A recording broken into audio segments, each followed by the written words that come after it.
Hey everybody, it's John Wheatcroft here with another Sunday Q&A, and this is week number 32.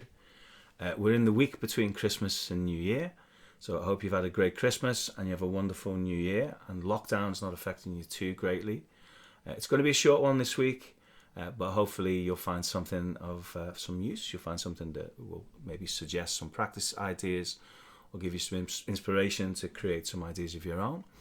Had some great questions, so I'm going to be looking at ways of using the whole guitar neck when you play. I'm also going to be looking at an exercise based upon thirds that expands the covers, the biggest third-based arpeggios you can play. I'm also maybe going to fit some walking bass in if I get chance, if I get time. If not, maybe we'll do that next week. But I hope you enjoy the music. I'm going to play a 12-bar blues for you this week. This is a tune by Thelonious Monk called Straight Note Chaser. And I'm going to use some of the ideas that I use in the improvisation to demonstrate the idea of using every area of the guitar when you play. So that's kind of my brief before I attempt to play this tune. I'm going to see if I can use all the various different positions throughout the respective choruses of this blues in F. I know Thelonious' version's in B flat, but a lot of guys play based upon the Miles version, which is in F. So I hope you enjoy it, and I'll see you after the tune.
I had a really great question from Dan relating to how might one practice so that you can use every area, every possible range of the guitar when playing over a particular tune.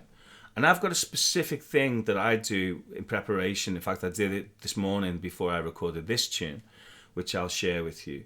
And it relates to playing through a tune in its entirety exclusive to one of the 5 potential octave shapes on the guitar.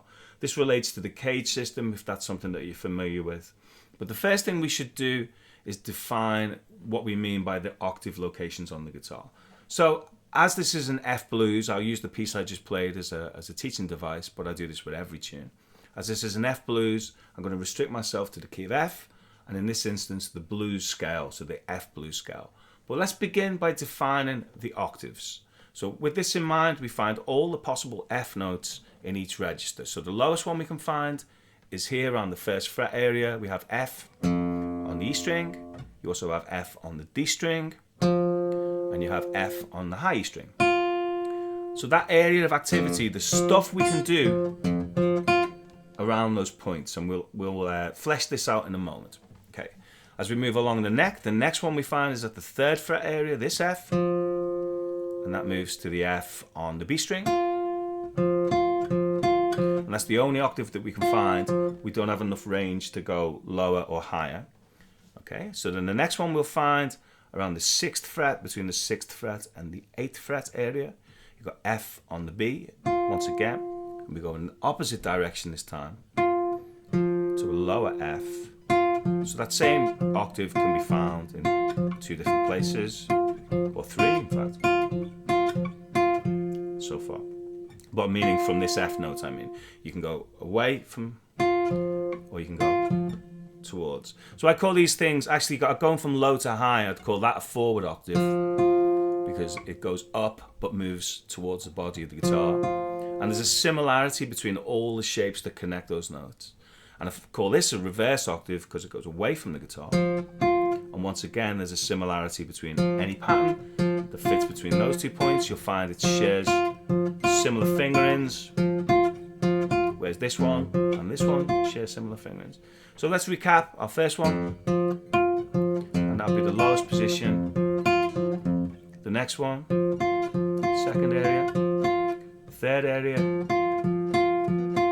Okay, so the fourth area, we're now all the way up to the 8th fret, and we have F here, and F on the G string. So those 2 Fs. Once again, you've only got 1 octave complete.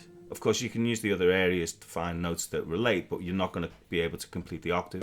Okay, and then the final area, the 5th area, is between the F on a G string, and once again here, rather like the first one, we can go above and below. And what that does, that brings us to the octave, which is a whole octave higher than where we began. Although we considered this and this to be the same shape, there's definitely different skill set involved in playing on the higher register, particularly on a guitar with restricted access to the higher frets. So maybe I might, even though I acknowledge that's the same shape, I'll treat that as a different zone when practicing these things. So first things first, make certain that you've got the octaves, and even that's about the highest one that I can reach on this guitar. I'm sure if you're playing an electric guitar, you'll be able to maybe tag a few extra patterns, octave versions of the ones we've seen. But we have 1, 2, 3, 4, 5, and then 1 an octave higher. Once we've defined the octaves, the next step is to flesh this out with whichever device we've so chosen, which arpeggio, scale, whatever it might be, chord shape even. In this instance, we're going to choose the F blues scale. So that sounds like this. So it's 6 unique notes: the root, the minor third, or arguably the raised 9 if it's used against the dominant chord, but we won't split enharmonic hairs, as it were. 4th, the flat 5, or the raised 4, whichever. Perfect 5th, flat 7, octave, or F, A flat, B flat, B natural, or C flat, depending upon which enharmonic spelling you choose. C, E flat, F. With that could be a G, it could be a G sharp, I guess, as well. If it were an F7 sharp 9, in that case, that. In that case. Okay, so what you'll find is, in this instance, that's the forward octave configuration. And there's 4 of those. And there's a similarity between each of the fingerings. They're not quite identical. And the reason why they're not quite identical is because some of those patterns cross the B string border. When we cross the B string, things need to be moved up 1 fret to compensate for the tuning difference, because the strings are tuned in perfect fourths, with the exception of the G going to the B. So that means any pattern that goes over that transition needs to be moved up 1 fret to keep it in tune, as it were. It's a bit like if you noticed your guitar was 1 fret flat on a particular string and you had no option but to keep going, you'd have to move everything up 1 fret to keep it in tune. You know? Okay, so if I play this pattern, which we'll call, we can look at the intervals. You have a minor third, then you've got a second going from string to string, then 3 semitones in a row, then a minor third, and then a tone or a second. Let's just look at it from a pattern-based thing. We worry about the string changes just by way of how we locate the notes rather than thinking in terms of intervals. Okay, we've got a 3 fret gap, 3 semitones in a row, and then a 2 fret gap. And that's the same if I position that on the A string. Now if I position it on the D string, remember that 1 fret jump, up a fret. And likewise the same thing if I position it on the G, then the 1 fret jump. Otherwise they're all identical. So any phrase that I play in between,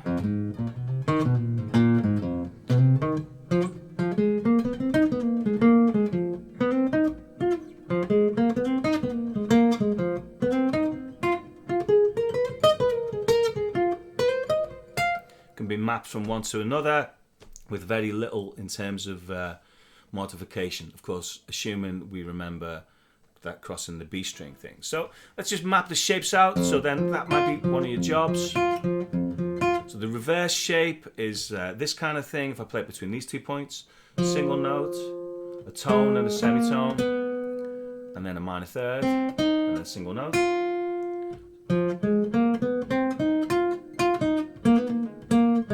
That's the same. So between each of those points where you can find the reverse shape, which is between those 2 Fs, between these 2 Fs, and these 2 Fs, there's again the same similarity.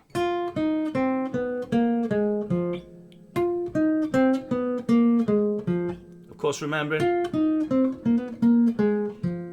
the B string kind of distorts. It's a bit like refraction, you know, when you put a pencil in the water and your brain knows it's straight, but it looks like it's not. Well, that's what's happening with these patterns. So there's a similarity between the 5, although because they all cross the B string in different places, they feel like they're different. Now, all that happens is when you have an octave in the middle, these kind of like completion fingerings, if you like, these things that fill in the outer edges, boom, they're just unfinished. Boom, versions of the octave shapes. So there are really only 2 forms. There's one that goes this way and one that goes that way. And all that happens is they cross the B string in different places, or they start in the middle of the guitar or wherever. So this idea that the shapes are all kind of foreign is not really true. If you look at them closely enough, you'll find some familiarity between one form and the next. So let me just run them for you. You've got F minor or F blues scale here. Here's the octaves. And we can play this like so. Now we have a choice. There are some choice fingerings. Like you can put that flat 5 there or there. So there are always options here. The next position. What I'm going to do is I'm going to start on the root and play the notes that are lower. That's how I'm going to work this. Start on the root and play all the notes that are lower. Now we have a choice. Again. Whichever one you prefer, it depends on the phrase, the type of phrase that you're playing, or to keep the fingers the same, then I can go up to the next octave, then I can play the notes that are higher, so that's this next octave area. Okay, the next octave area. These are readily available, these fingerings. You know, if you Google it, I'm sure you'll find them. Again, the pattern that I'm going to use is from the octave. There's the lowest notes I can take in. Boom, up to the next octave. Up to the highest notes I can reach. So always kind of finishing on the octave point. Take it from octave to octave, which is the same as. Then that's the similarity. So there's lots of threads, similarities here in between these two octave points. Or using the rules of my game. Then up.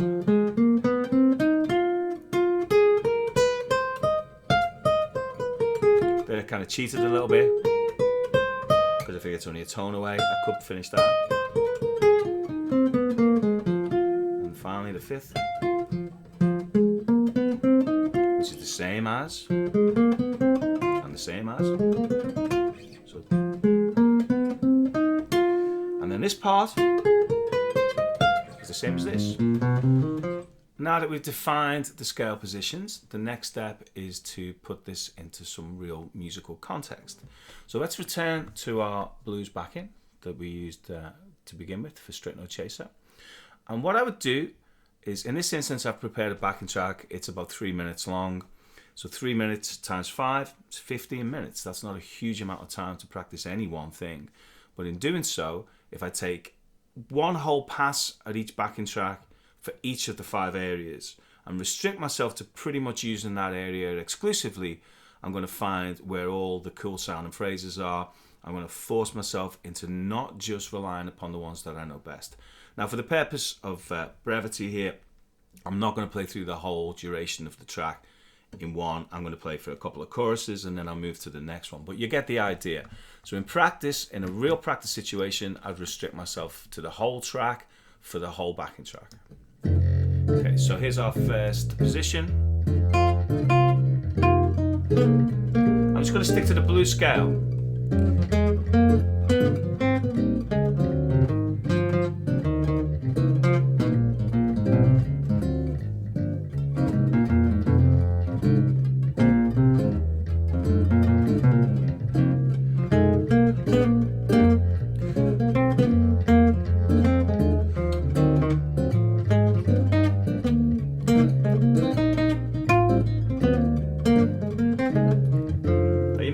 There at that stage you went and use like kind of notes that were in the neighbouring position just to allow myself to be able to go, and I figure that's kind of okay to use notes on the position either above or below. Of course, in the open position I'm restricted as to what I can do below, but that becomes more prevalent as we move through each shape. So I might start off by just making certain that I know the scale, and I'll stick with this.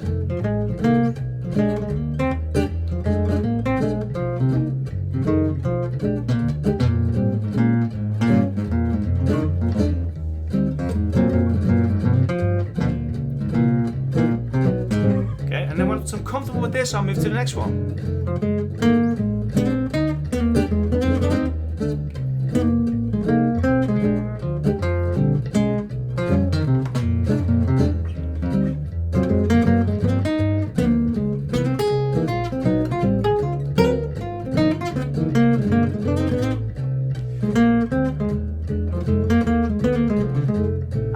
I know there's not on the scale, but I'll cover that in a sec.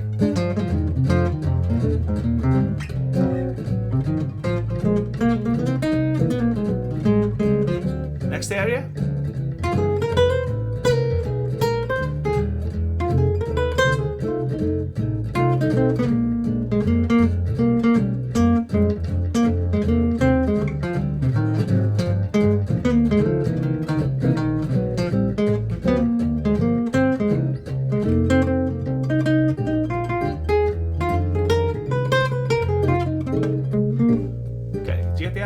So in that instance there, I covered the first position, second position, or second form if you like, we have to be a bit careful about the use of the word position, because that might relate, if you're used to classical guitar positioning, to the fret. So first position means first fret, second position, second fret.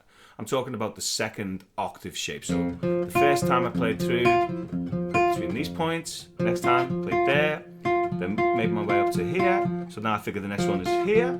Now, as I say, for the purposes of this demonstration, I'm moving through these things pretty quickly. What I did this morning before I recorded this tune, I played through the backing track 5 times. The first time exclusively there, the second time exclusively here, the third time exclusively here, barring of course the occasional sort of where you might end a phrase by jumping to one note. In fact, I think I did it here. I did something like... So okay, that's not strictly in that area, but it's okay to tag onto it, of course. And in fact, that's something that I also practice, is connecting positions. I might play through the track and go, let's use this one and connect the two together. Okay, so let me just start the track again, and then I'll demonstrate the remaining positions. So far we're up to here. So the scale.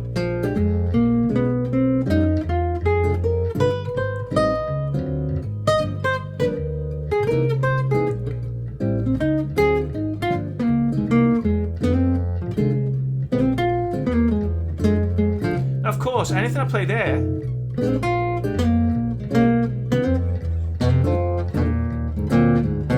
because they're the same patterns, aren't they?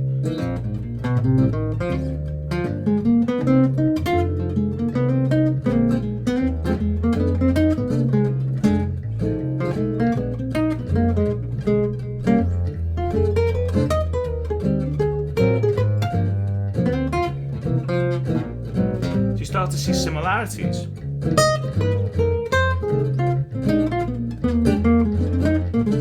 the final shape.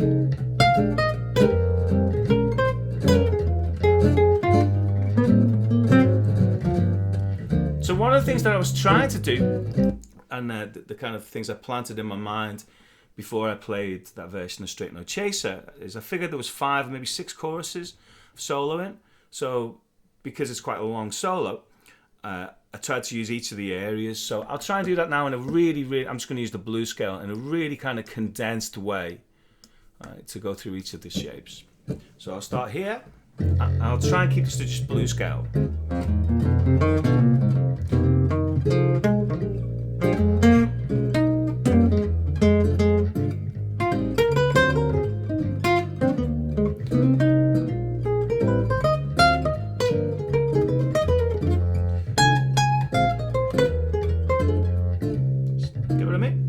Go down.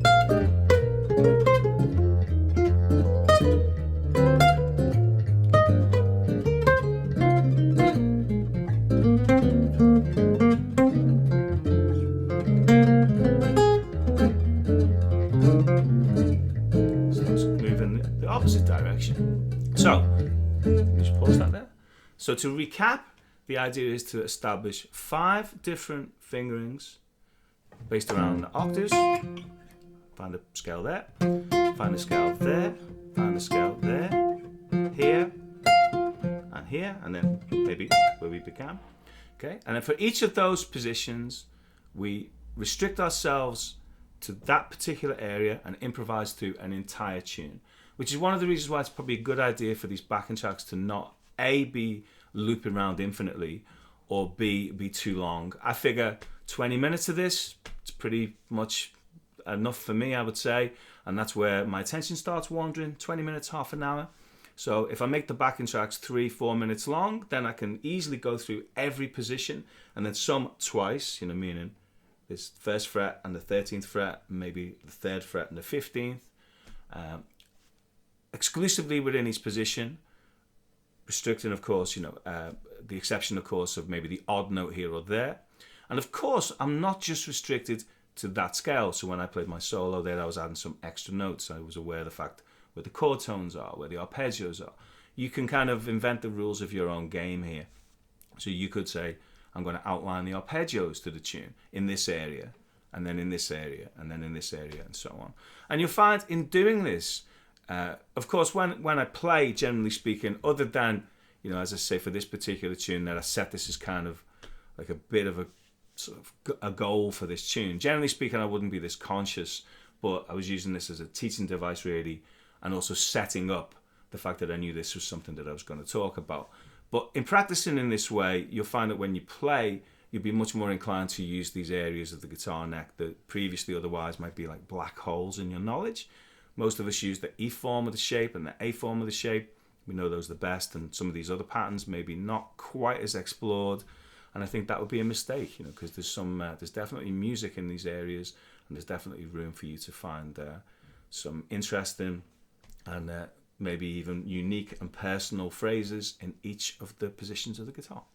I had a really nice email from Andy asking me to expand upon, or if I could expand upon some of the ideas that we looked at last week, which was taking a scale shape and just being more selective as to what notes we chose to create different patterns and different melodic ideas, but without necessarily being super theory based, thinking more about sort of physicality of the shape, selecting various notes based upon which notes fell underneath the fingers, or which notes you just particularly like to choose in combination to make it feel more like a pentatonic or make it feel more like an arpeggio. If you're interested in this as a concept and you've not checked it out yet, then I urge you to take a little look at week number 31. So with this, I'm going to take a slightly different take on a similar kind of idea. But to begin with, let's define what the parameters are. So our parameters are going to be, we're going to play over a static bass line and drum backing in the key of D Dorian, D minor, so spelling out a D minor sound, with a natural 13, that kind of sound. So the scale shape we're going to use, just for the purposes of just simplicity, is going to be one that you may associate with C major, but of course C major and D Dorian share the same notes, although D is definitely the point of resolution. So I'm just going to define one fingering for the purpose of this as a teaching device. Of course, your role then is to map this out everywhere on the fingerboard if you feel inclined. Okay, so first off, here's the scale shape that we're going to use. It's going to range from B all the way up to D. So we're going to go B, C, D on this string, the next string E, F, G, then A, B, C, then D, E, F. The next string I'll just play two notes, G and A, and then B, C, D. But we're hearing that against D.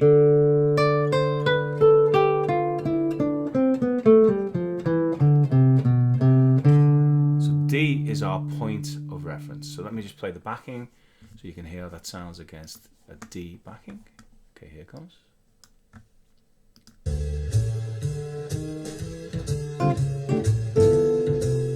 Okay, so the scale, I'll start on D and go.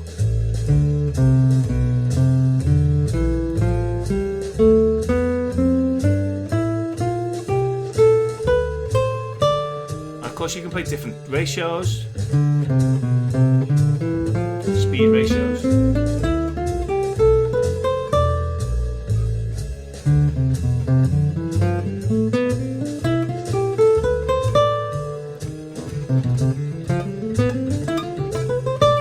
So that'll be the first thing. Make certain that you've got the fingering under your fingers, as it were. And then we'll move on to some intervallic permutations next. Our objective here is to leapfrog through the notes. So whereas when you play the scale, each note is the consecutive note in the scale. And that sounds cool, but there's no leaps there greater than a major or minor second. So if I play a note and miss a note, so in this instance, I'm not going to start on B, I'll miss C, and I'll play D. I create the sound of a third. Tertial harmony based on thirds. Now I can repeat this from every degree. And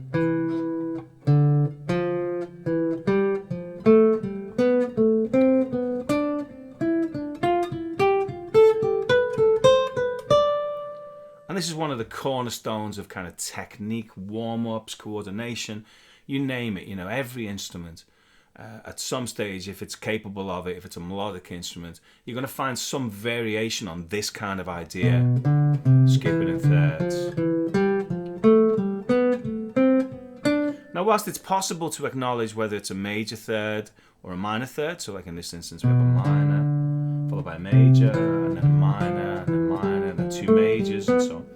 In this instance, I'm going to urge you to just sort of let that go and just think of the actual geometric shape and the way it feels on the guitar.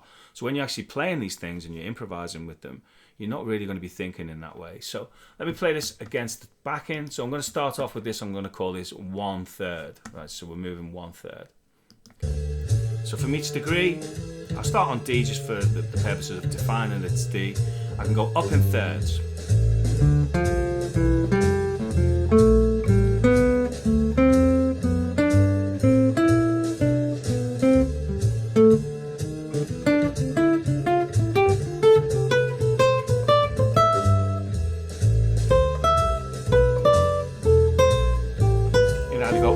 Down the scale.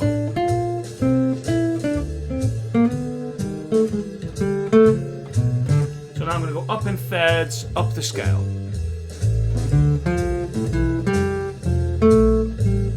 From any point really.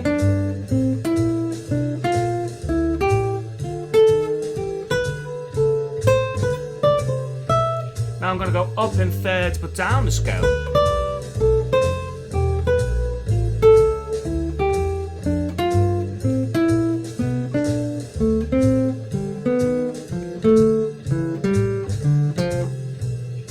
Alternate. I can go up one, down the next. This kind of sound. I'll go from the B this time.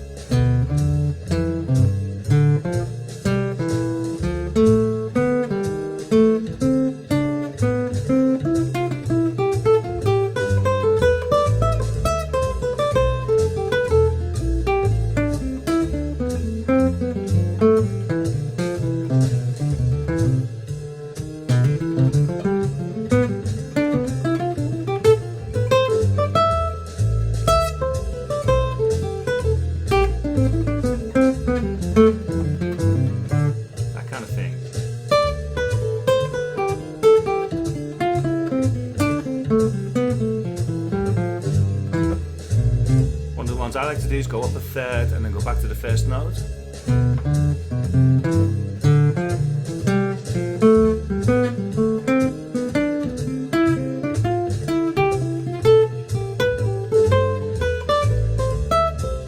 So slow, that's playing the lowest note. Skip one, play the first note again. Then move to the next degree, either up or down.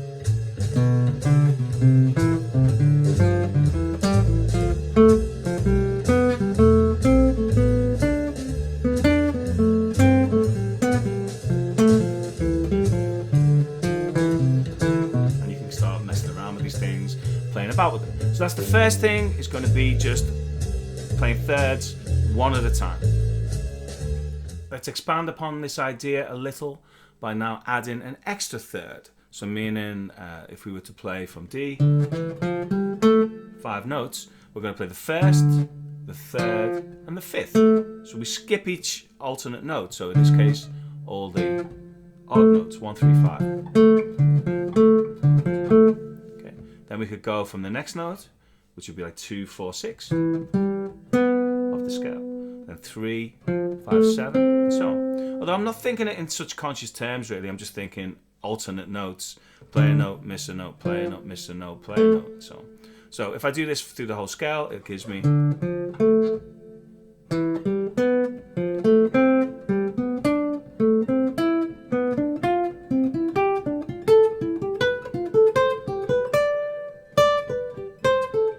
Triads.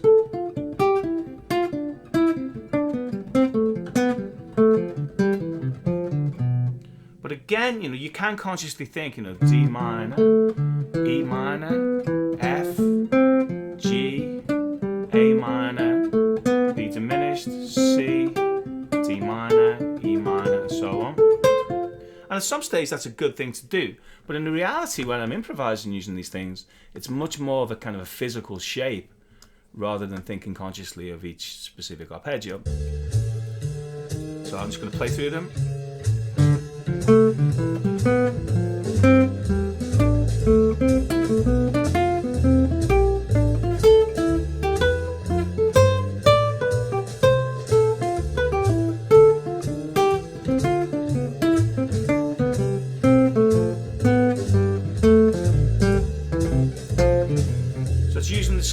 playing leapfrog. So again, we've got all these options, all up.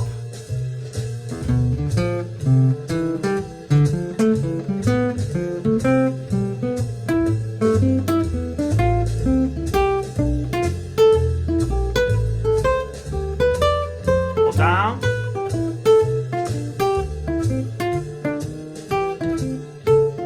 Both directions.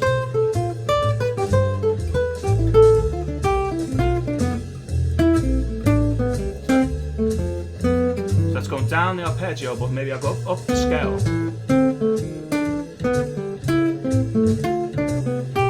Or the opposite, up the arpeggio,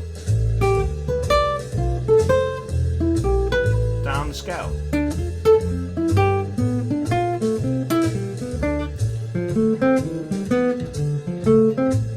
I like that one again where you play the first note twice.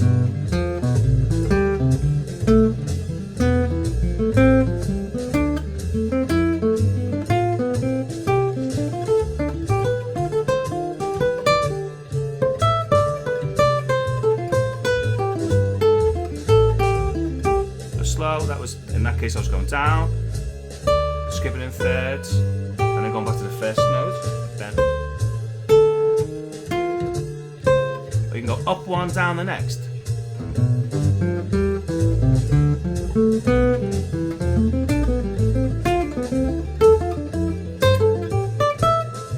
So that's 3-note groupings. It's 2/3, but it gives us groups of 3, phrases of 3.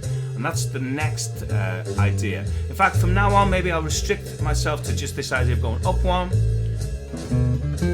down, up, down, up, down.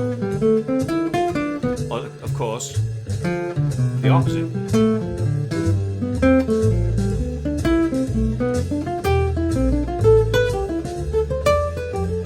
And so on, yeah. And you can play around with these things. Maybe take one idea a day. So far we've grouped these thirds in 2s and 3s. We can take this basically as far as you like.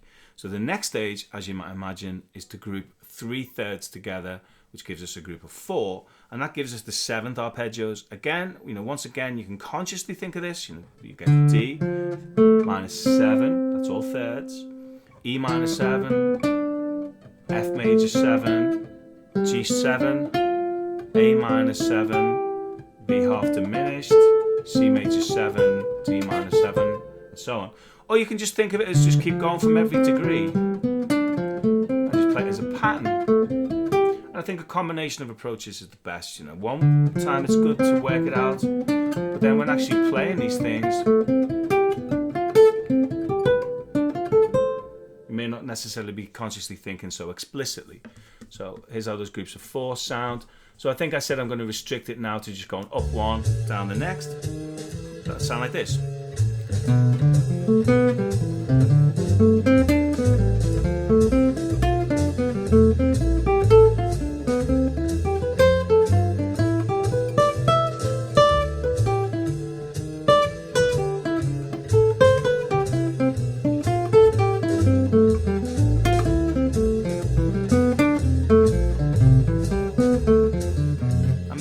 The rhythms.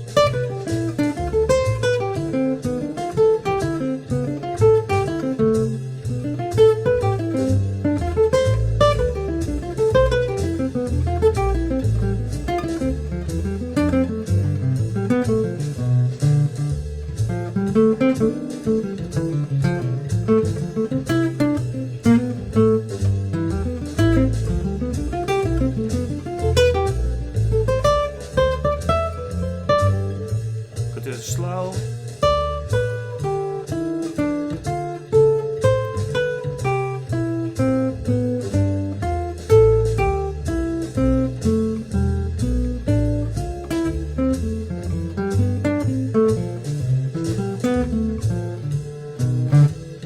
That's going to be in groups of 4. I'm sure you can guess where this is going. The next thing, of course, is going to be groups of 5, which gives us 9th arpeggios.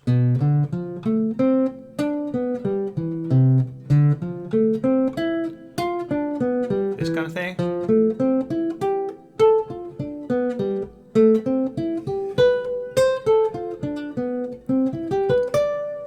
And so on. But by the time you reach this point, you're essentially getting into the idea of like a super arpeggio, meaning you can play through the whole scale just by skipping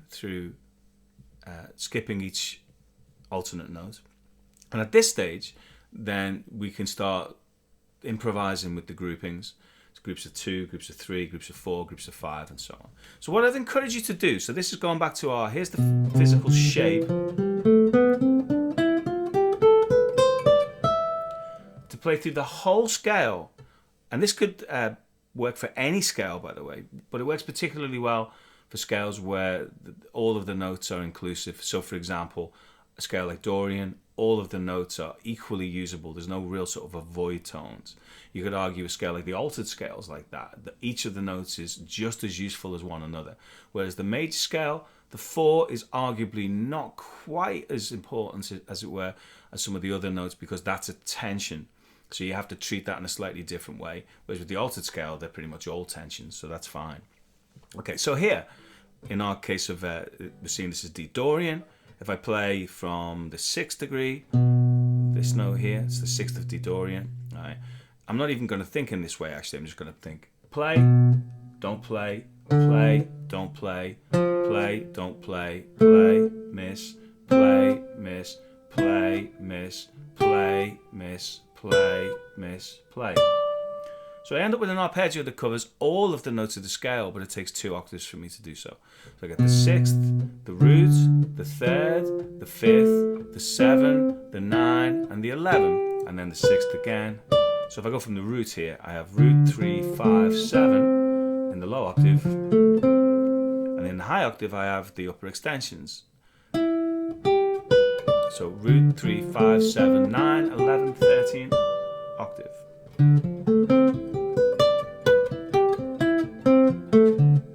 So that's every note in the scale, but it takes me 2 octaves to achieve it. So what I have is kind of like 2 different pathways for every scale. I have one that maybe starts on the root.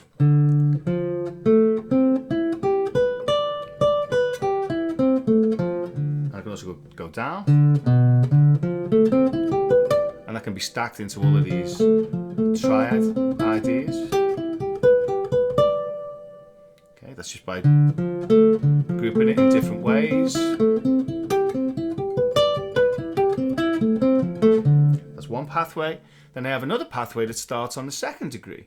And what happens here is it flips it over, whereas the first way we would have the lower extensions, root 3, 5, 7 in the lower octave, and the 9, 11, 13 in the higher octave. Here we have it the other way around, so you'd have the 9, the 11, the 13, and then we have the root 3, 5, 7. So really I just see these as being 2 different pathways through the same scale. So one of them goes just in thirds, and then the next one goes. Let's end by hearing these pathways in context.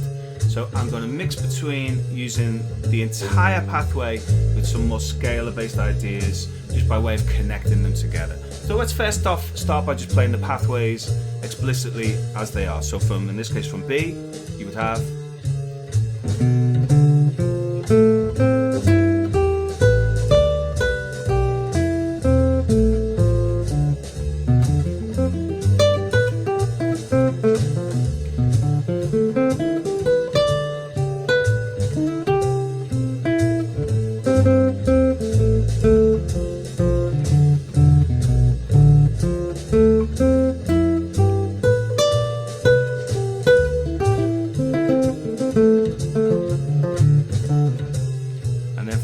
C.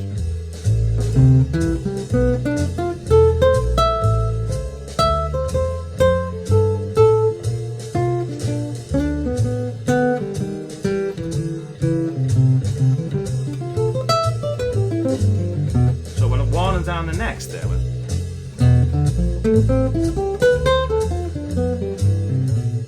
1 and down the next. So of course I can change at any point.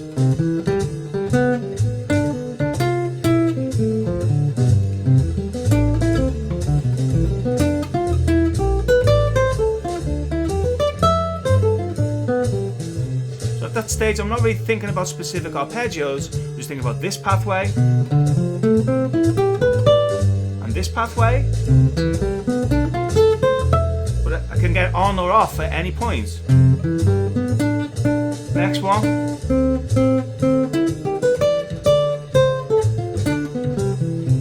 So if I play now with some scalar ideas.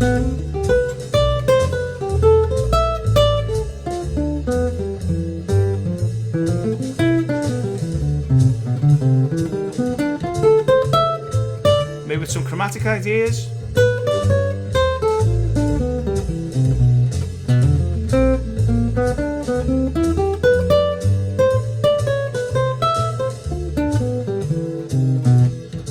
Of course, we're not restricted to this one particular fingering. You should be able to do this with any fingering for any scale. So there's plenty to get stuck into. So there's number 32 in the can. I hope you found the material interesting and thought-provoking. If you have any questions, as always, or any suggestions, please do keep them coming. I can't do this without them. It's really, really helpful for me to know that the material that I'm looking at is material that you're interested in. What I'll often do is group them together, of course, and wait until I've had a number of similar questions from more than one source. That way it saves us kind of going over the same ground over and over again. But I'm hoping that I can find some interesting ways to revisit any topic. So if there's anything you'd like me to take a further look at, then please shout out and I'll endeavour to do so in an interesting and engaging way if I can. So I hope you have a great new year. I hope that you've been finding these useful over the previous year. The plan is to continue doing them even after lockdown. So yeah, we're up to number 32. So join me next week for number 33. Please keep those questions coming. As always, likes and suggestions, likes and shares, and any recommendations are really, really appreciated. So spread the word. Take care, keep practicing, and I hope lockdown is not affecting you too badly. Hopefully see you on a gig at some point soon, probably in 2021 now, of course. So have a great new year, and I'll see you soon.